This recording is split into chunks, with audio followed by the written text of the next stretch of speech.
J'ai une question. Qui connaît l'histoire de Luc 15 du fils prodigue? On lève juste la main, comme ça je vois. Presque tout le monde, je pense que tout le monde connaît l'histoire du fils prodigue. Alors je ne vais pas la répéter, mais je vais la reprendre par étapes et je ne vais pas la lire, mais j'aimerais bien vraiment vous partager cette histoire-là. Pourquoi? Parce que tout le monde le connaît, on sait exactement que dans la vie chrétienne, moi je l'ai entendu et re-entendu dans tous les sens. Et puis ce qui est intéressant, souvent on a entendu parler d'un seul personnage. Et moi j'étais ce personnage, le fils prodigue, qui est parti de la maison, qui allait découvrir ce que le monde proposait. J'ai touché à différentes drogues, voilà. Et puis, un certain moment, je connaissais le Père, j'ai vécu des expériences avec le Saint-Esprit, mais il y a certaines choses qui ont fait que je parte loin de la maison et je suis revenu. Et puis c'est vrai qu'on l'a entendu, les évangélistes utilisent ce texte comme le fils qui est parti loin de la maison, il est revenu, il était pécheur, puis il est revenu vers le Père. Et ça, c'est une réalité. Moi, mais Dieu m'a dit, Mika, un jour, tu vas commencer à prêcher le fils prodigue. Et j'ai commencé à faire un message, un deuxième, un troisième, un quatrième, mais j'étais pas satisfait. Je me disais, mais c'est pas ça que le Saint-Esprit voudrait dire à son peuple. Et puis, en travaillant depuis quelque chose, alors j'ai chaque fois mis à la poubelle, entre guillemets, ces messages. Et puis, il n'y a pas longtemps de ça, j'ai décidé de réécrire là. Et le Saint-Esprit m'a éclairé sur comment il voulait amener l'histoire du fils prodigue. La première chose qui m'a surpris, c'est en écoutant les prophètes ont commencé à déclarer, c'est le temps que les fils prodigues rentrent à la maison. Et j'étais là, alléluia, qu'on sait que dans nos familles, il y a des fils prodigues qui doivent rentrer à la maison. Et j'étais là, Seigneur, je te remercie parce qu'aujourd'hui, c'est le temps à nouveau que nos fils et filles prodigues vont rentrer et revenir à la maison. Mais aujourd'hui, je crois de tout mon cœur, avant que les fils et les filles prodigues rentrent à la maison, il faut que c'est le temps des grands frères et des grandes sœurs qui se préparent au retour des fils et des fils prodigues. Et c'est ça que j'aimerais bien développer ce matin, c'est quelle était la mentalité du grand frère et l'accueil du grand frère de son frère, son petit frère. Et c'est ça la clé. Je pense que si les grands frères et les grandes sœurs se préparent et préparent leur cœur à recevoir les fils prodigues, cette salle, elle devra se multiplier par 4. Parce que les fils prodigues, d'autres fils prodigues et d'autres fils prodigues, et il va y avoir une multitude de personnes qui vont être sauvées dans cette région. Guillaume me dit, sur cette région, il y a encore un poids, le poids de l'esclavage des mineurs. Je sais pas des esclaves, mais vous comprenez, c'était un travail tellement lourd, tellement difficile, que c'est comme s'il y avait encore un poids qui écrasait cette population d'aller transpirer pour des fois pas grand-chose comme paye, pas grand-chose comme salaire. Et le Seigneur dit, mais aujourd'hui, je vais souffler, enlever tout ce qui est sale, tout ce qui est lourd sur cet endroit et je vais amener une nouvelle substance de mon esprit qui va faire qu'il y ait une grande moisson. Je crois que Charleroi va être un endroit qui va être connu pour une terre de réveil et une terre où la manifestation de Dieu se passe et les fils prodigues vont revenir dans le nom de Jésus-Christ. Écoutez bien, j'aimerais bien qu'on puisse élargir notre pensée et puis parler des deux frères. Déjà, tout d'abord, il y a une chose qui est importante et je vais juste mettre le cadre. Le Père représente Dieu.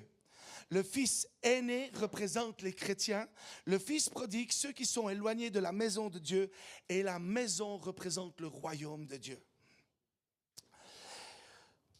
Voilà, il y a plus. Bref, ça c'est déjà dit.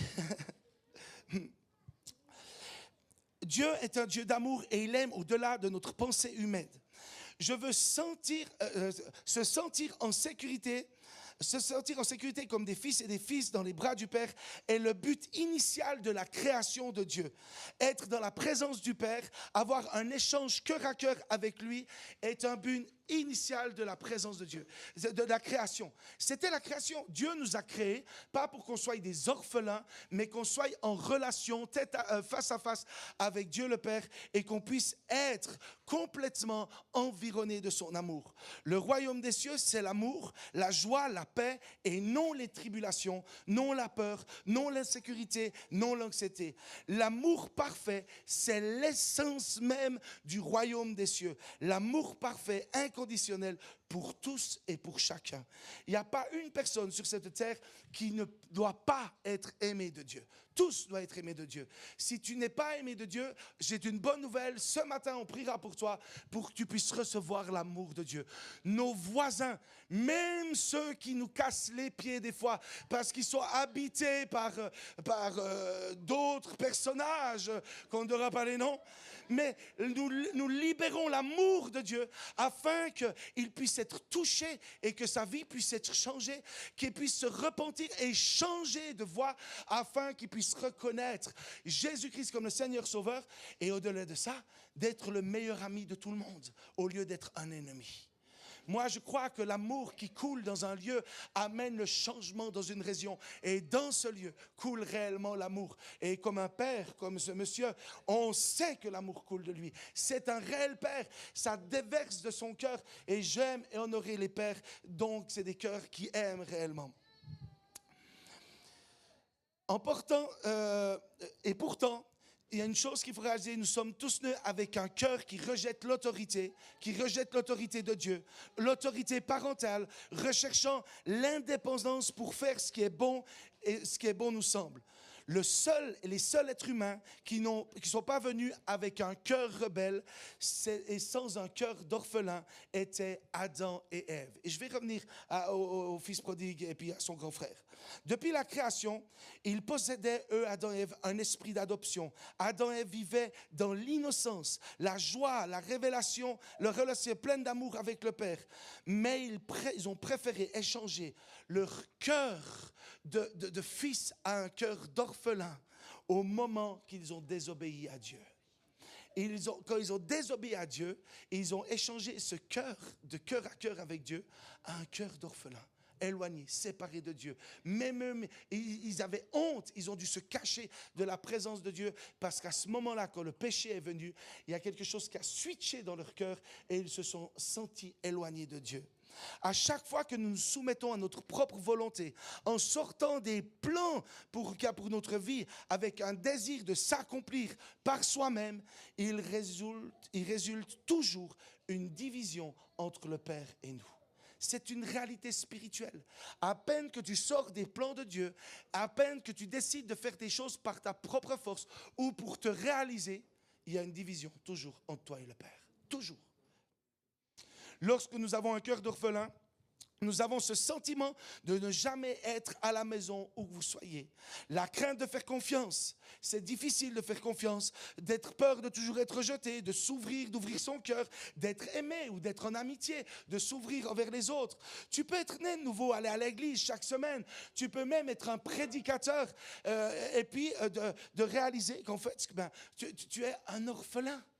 Il y a un grand orateur qui a écrit des livres et puis à 80 ans, il a réalisé combien il était avec ce cœur d'orphelin toutes ces années et quand il a eu une rencontre spéciale avec Dieu et qu'il a libéré son amour. C'est Derek Prince. Il est dit qu'à 80 ans, il a eu une rencontre avec Dieu et il s'est senti aimé et il a réalisé qu'il avait un cœur d'orphelin. À 80 ans, un homme qui a écrit des livres et des livres et des livres avec des révélations, il n'avait pas eu cette rencontre d'amour avec Dieu. Et tout d'un coup, il a compris qu'il était un fils. Et moi, j'aimerais pas attendre 80 ans pour réaliser que je suis un fils. J'aimerais bien pas que peut-être certains, ils ont 80 ans, mais c'est le temps de réaliser que tu es une fille et un fils et que tu es aimé de Dieu. Être sauvé ne signifie pas automatiquement se sentir en sécurité ou aimé ou se sentir accepté comme fille et fils. Quand nous avons un cœur d'orphelin, on se focalise toujours sur les erreurs des autres, les erreurs de nos parents ou sur l'autorité qui nous entoure. Ces erreurs-là nous découragent, nous attristent, nous mènent à un rejet profond. Car nous prenons les choses contre nous. Nous perdons confiance à l'autorité parentale, l'autorité d'une église ou l'autorité d'un patron. Nous perdons même confiance à Dieu. Ça, c'est ce cœur. Nous rejetons toutes choses. Avec ça, nous devenons des gens insoumis et le résultat de tout ça, c'est finir loin de la face de Dieu et de la volonté de Dieu. Pourquoi je vous parle brièvement de ce cœur d'orphelin?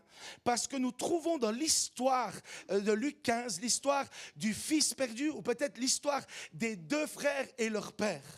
Si nous regardons cette histoire, nous réalisons que le fils aîné et le petit frère avaient les deux un cœur d'orphelin. Ils n'avaient pas conscience, de qui ils étaient dans la présence du Père. Les deux étaient dans la présence du Père et les deux n'avaient pas conscience de qui ils étaient dans la présence du Père. Un, le petit, il allait vers le Père. S'il te plaît, papa, donne-moi mon héritage afin que je puisse aller me réaliser. Et parce que j'ai besoin de sortir du cadre familial, j'ai besoin de me découvrir, j'ai besoin de me réaliser. Et un autre dans la présence du Père, qui est l'Église, qui est effacé et qui vit juste sa vie tranquillement sans réaliser l'héritage et réaliser son identité de fils à côté du Père. Nous sommes à côté du Père. Nous sommes dans la maison du Père et des fois tellement effacés. On n'est pas conscient de l'autorité, nous ne sommes pas conscients de la place de fils aîné à côté du Père. Nous ne connaissons pas notre identité, nous ne connaissons pas l'autorité, nous ne connaissons pas, même pas la richesse du royaume des cieux qui est là pour nous. On peut se servir. Mais parce que déjà c'est incroyable, parce qu'il a dit, le Père sépara ses biens.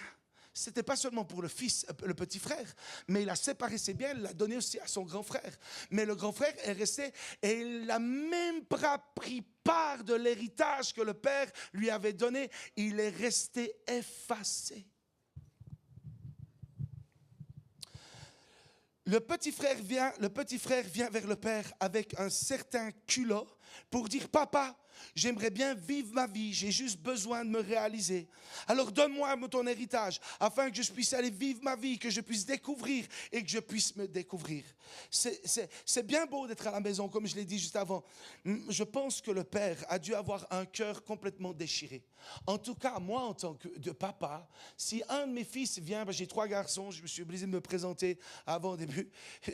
Un de mes garçons me dit « Papa, écoute, j'en ai marre de la maison, donne-moi mon héritage, que je parte loin de vous, parce que j'ai juste besoin de me réaliser. » Alors, je dirais, ok, va te réaliser, va faire ton expérience, mais en même temps, je pense que j'irai pleurer dans ma chambre.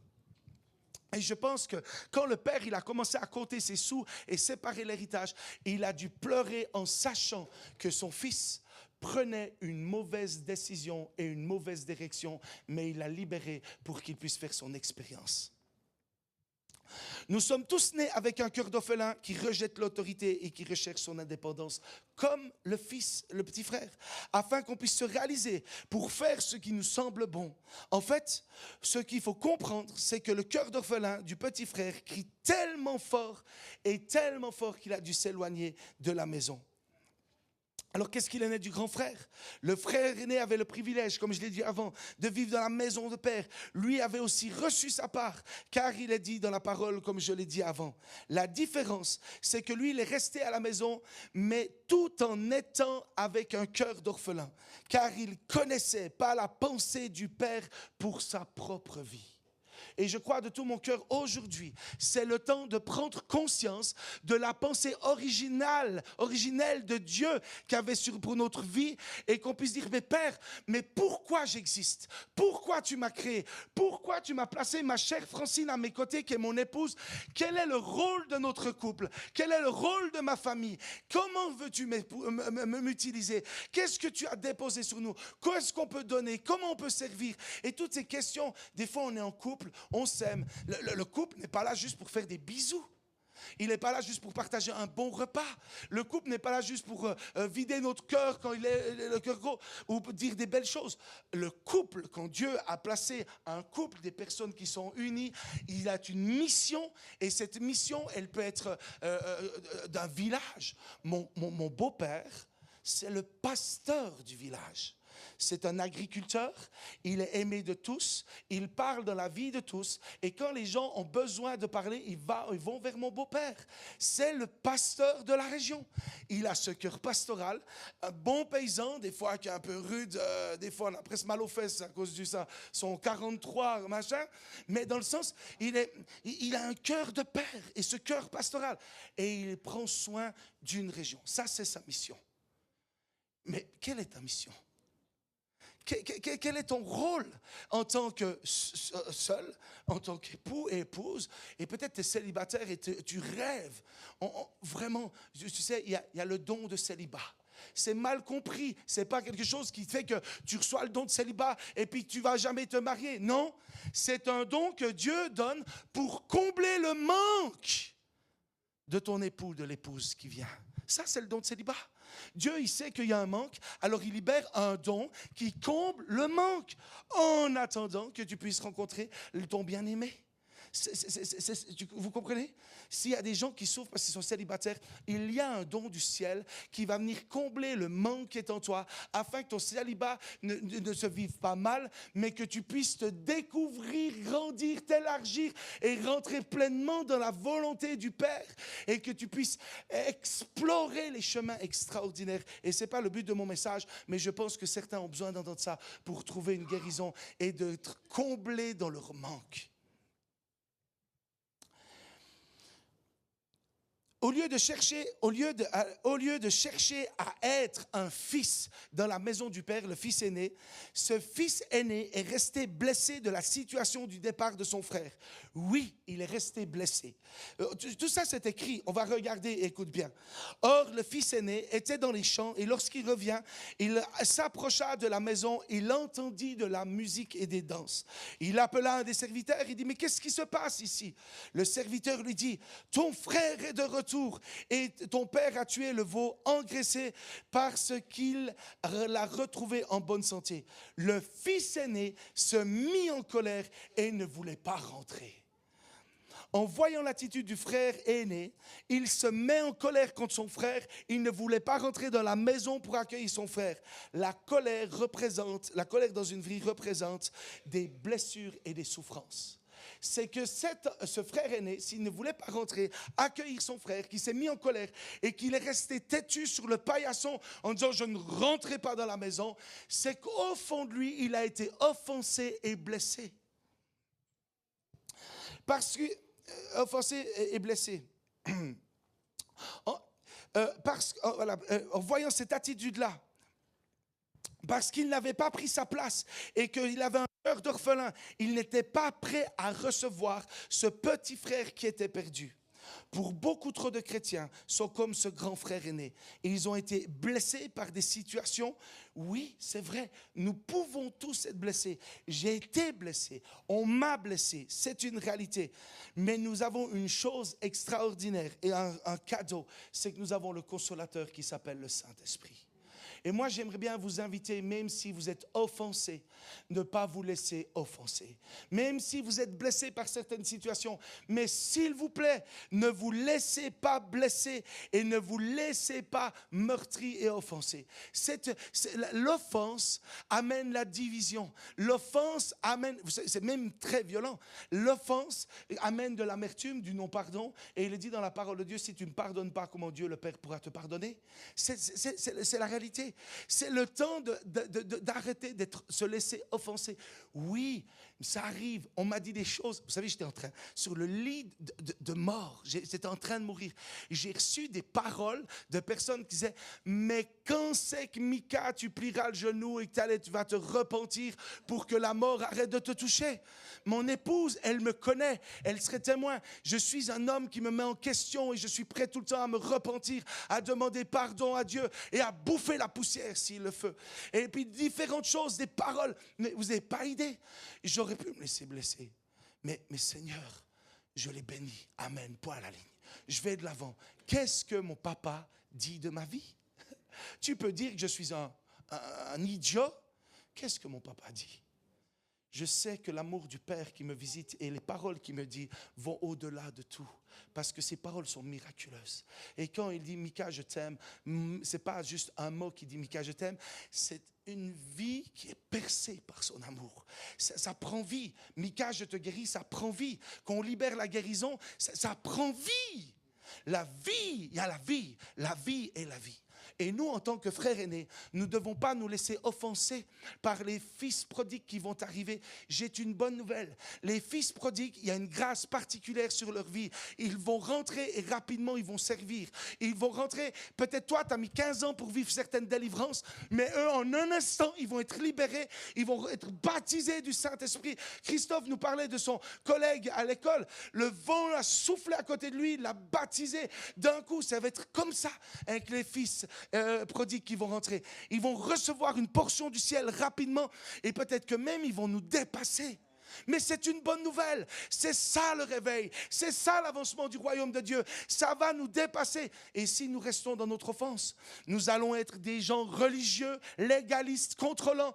Et on va arrêter l'œuvre de Dieu et arrêter l'œuvre du Saint-Esprit. Mais le but, ce n'est pas arrêter l'œuvre du Saint-Esprit. C'est nous, en tant que grands frères, enracinés dans l'amour de Dieu, en sachant quelle est notre position en tant que grands frères, c'est de les porter, d'amener ce canal, cette bonne structure pour que le feu et la puissance de l'Esprit de Dieu et que l'eau qui va couler dans ce ruisseau, dans ce fleuve, dans Ézéchiel 47, il puisse être projeté là-dedans et qu'on puisse voir des choses extraordinaires et l'avancement du royaume de Dieu.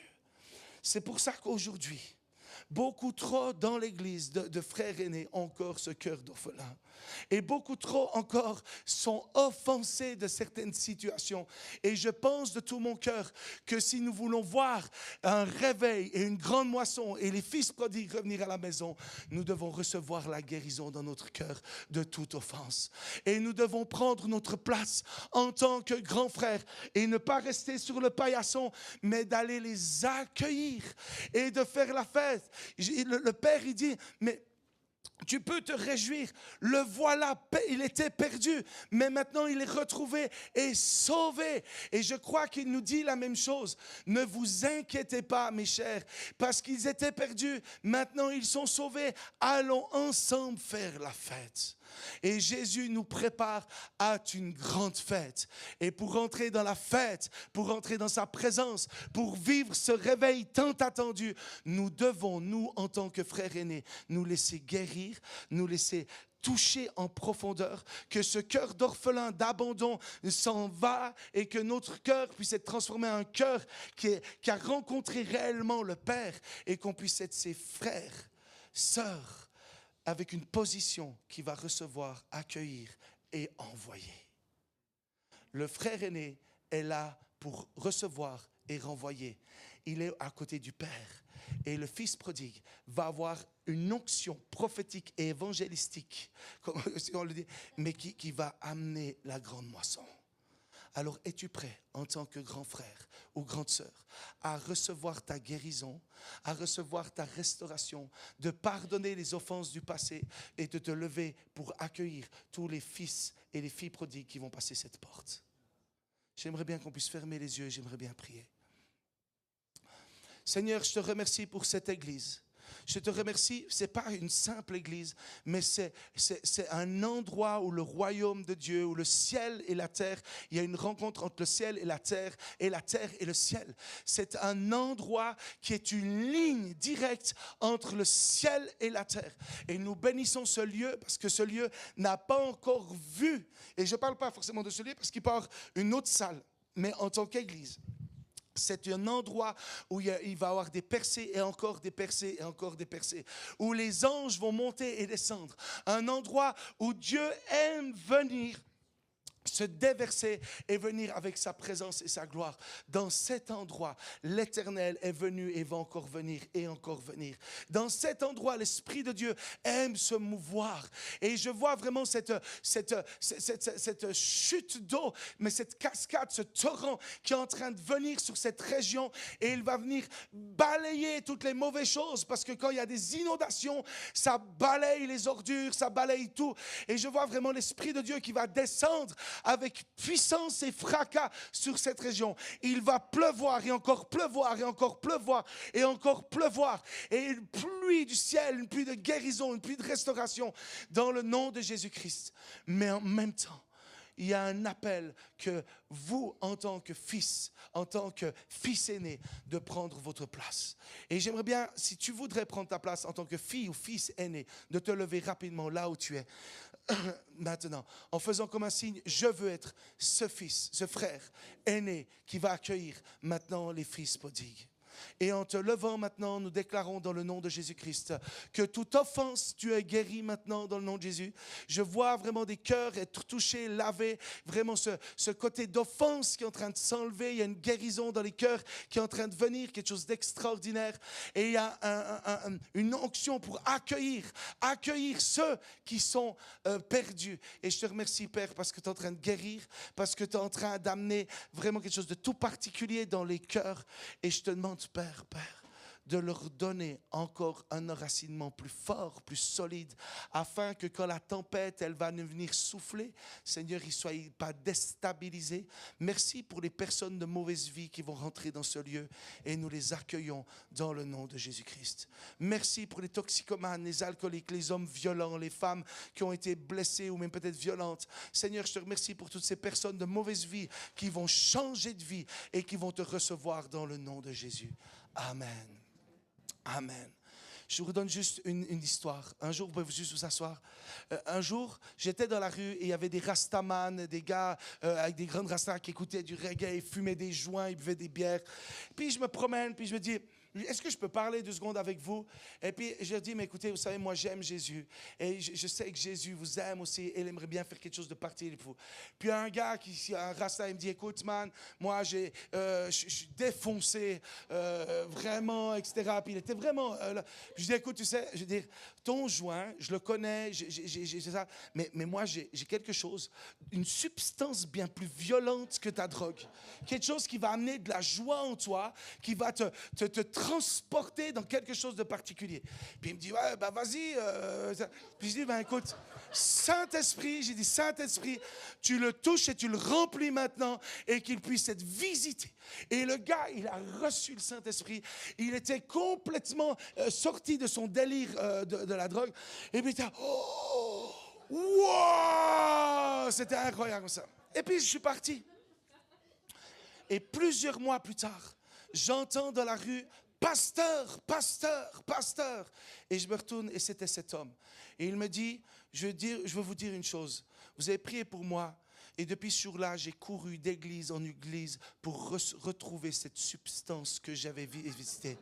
Et aujourd'hui, j'ai donné mon cœur à Jésus, je me suis repenti, j'ai changé de vie, je suis rempli du Saint-Esprit et je fais la même chose que vous, j'annonce l'évangile dans les rues. Vous savez, on a une substance qui amène le changement et il faut que nos cœurs soient changés pour que cette substance nous visite et il n'y a aucune limite à cette substance extraordinaire qui va changer cette région dans le nom de Jésus et on vous bénit.